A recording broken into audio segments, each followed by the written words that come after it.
This episode of Creepy is presented by Patreon supporters Kathy, Sandifer, and Eric. To help ensure these bad days don't become the end of days for this podcast, please consider donating at patreon.com/creepypod or at creepypod.com/support.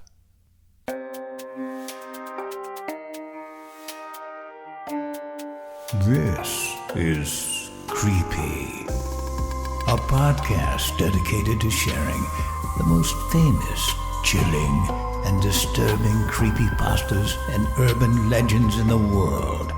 Whether these stories truly happened or are simply fabrications is for you to decide. These stories may contain graphic depictions of violence and explicit language. Listener discretion is advised. Creepy presents The Bad Days, Day 24, String Theory, credited to Tesla. Have you ever had an experience that suggested someone else was in your house and just thought, I don't want to know, and left it? Sometimes fear of the unknown just seems like the preferable option to facing a real concrete danger. Normally it's nothing though. One time the beeper function on my wireless house phone went off, when I was the only one home. It can only be called from the living room. Another time I swear someone took some change from my desk. It's all probably just slightly disconcerting tricks of memory. But what do you do when something truly suggestive happens? Would you run? Or just ignore it like I did? Last Monday was a normal day. I got up, brushed my teeth, changed into school clothes, all little parts of my morning ritual. It seemed like it'd be another totally unnoteworthy day. Until I saw the strings. There were 3 or 4 thick twine strings in my room. They crisscrossed between the walls around my bed. One attached to the door. No way I would have missed them before. I should have tripped over them. They were tied to pins in the wall, which also had not existed before 10 seconds ago. Nobody could have been in my room while I was in it, let alone set this up. It was early and my brain wasn't processing correctly. I simply discredited the sight, untied the strings, and left for school, leaving them balled up on my desk. It didn't get any better later. Outside my house were hundreds of them, tied between houses, around cars, across streets. This had to be some super elaborate prank. One of those hidden camera shows or a comedy improv blog. They'd gotten everyone else to play along too. Passersby were tangled in them, tying them to objects they were walking towards and away from, as if they'd been and were continuing to follow the course laid out for them. I nervously continued my journey to school. On the bus, everyone except me was tied to the door.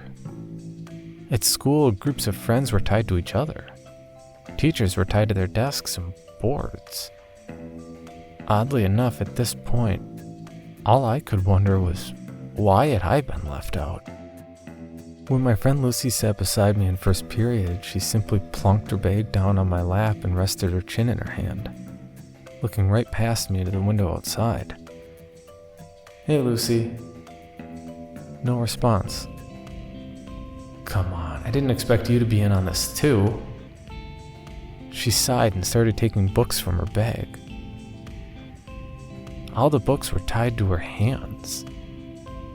I grinned and yanked one of the strings off a book. She didn't seem to notice, instead simply disregarding the book completely, letting it drop to the floor without a moment's hesitation. I leaned down, picking up her book and placing it back on her desk. She took no notice. Well, if that's how we're gonna play it.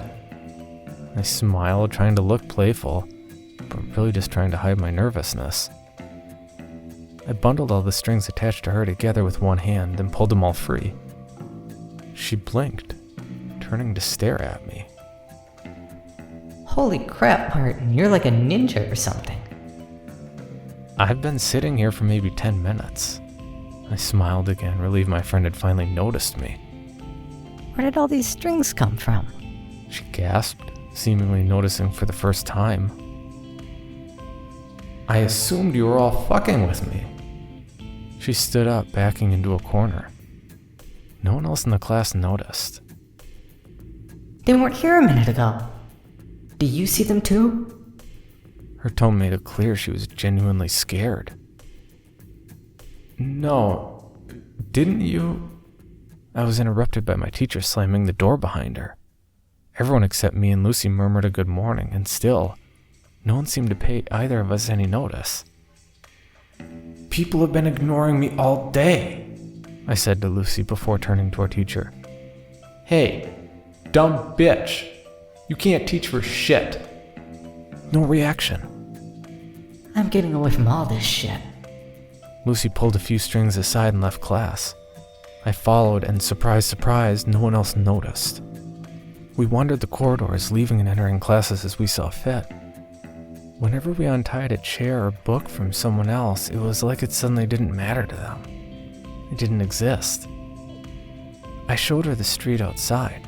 There were more strings than when I came in this morning, twice as many.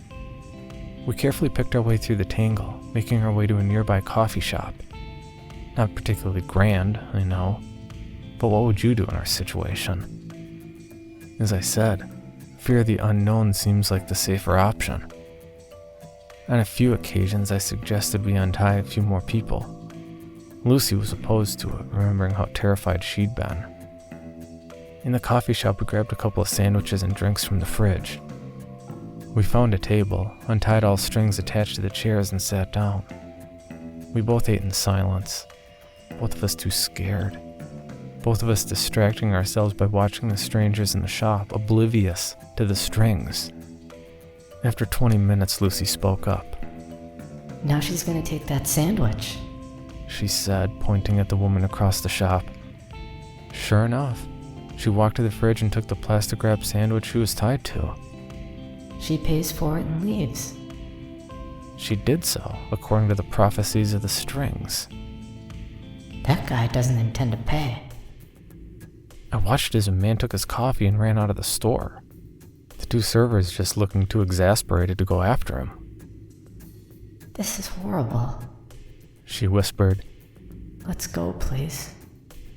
Outside wasn't much better. Everyone just followed the strings' instructions, going about their daily lives. Lucy announced that she was going home to sleep this off, and I agreed to walk her home. She only lived 10 minutes away. Away from the busier part of town, there were fewer strings. It was nicer. We could pretend it wasn't happening.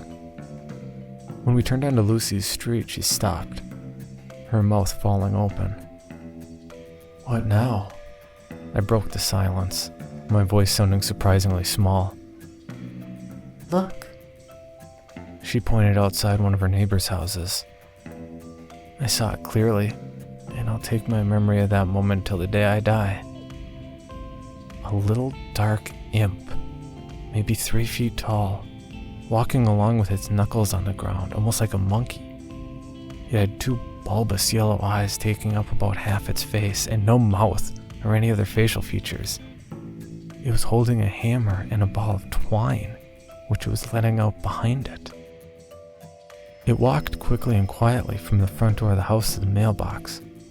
It stopped, hammered a nail into the side of the box, and tied its string around it.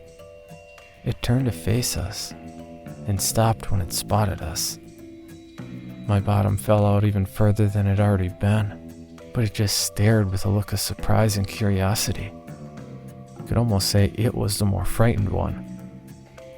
Suddenly, it beckoned to us with its tiny hand. I looked at Lucy. She hadn't moved. I looked back at the imp, which stared at me. I halved the distance between us and then halved it again. This wasn't fear of the unknown anymore. This was fear of this little guy. Didn't seem like anything to be scared of. When I was a meter away from it, it extended its hand. Hi. I shook it. It nodded in approval, blinking its massive yellow eyes up at me. So you're the one in charge of the strings? It nodded eagerly. I called Lucy over, but she stayed where she was. There are more of you? Another nod. I wanted to ask it so many questions about what it was and where it came from. But it seemed for now I was stuck with only yes or no questions. Do we even have free will? It just looked at me, almost sadly. I immediately felt sick to my stomach and I couldn't bear looking at this little monster anymore. I grabbed Lucy, who'd been listening to our exchange and now sat on the curb with her head in her hands. Come on. We entered her house and I made her a cup of tea. When I found her in the living room, she'd untied her dog and was curled up with it, crying. I set the tea down and sat beside her. I'm so scared. She whispered after a good 10 minutes of sobbing. I didn't answer. I couldn't. I'm going to sleep. She mumbled suddenly and was under within the minute. Sleep was starting to sound pretty good all of a sudden. My eyelids suddenly felt like they were being weighed down. I collapsed on the rug, and the last thing I heard before I fell asleep was the scurrying of several sets of tiny feet nearby. I felt much better the next day, as if the whole affair had been a dream. I'd probably have believed that if I hadn't been woken by Lucy's mother that morning, wondering what I was doing sleeping over without permission or something. Over breakfast, Lucy asked me why I looked so pale and nervous. I turned to her and smiled, mumbling something to her about feeling sick. But the truth was, I was scared because I couldn't see any strings, and was wondering whether my actions were truly my own.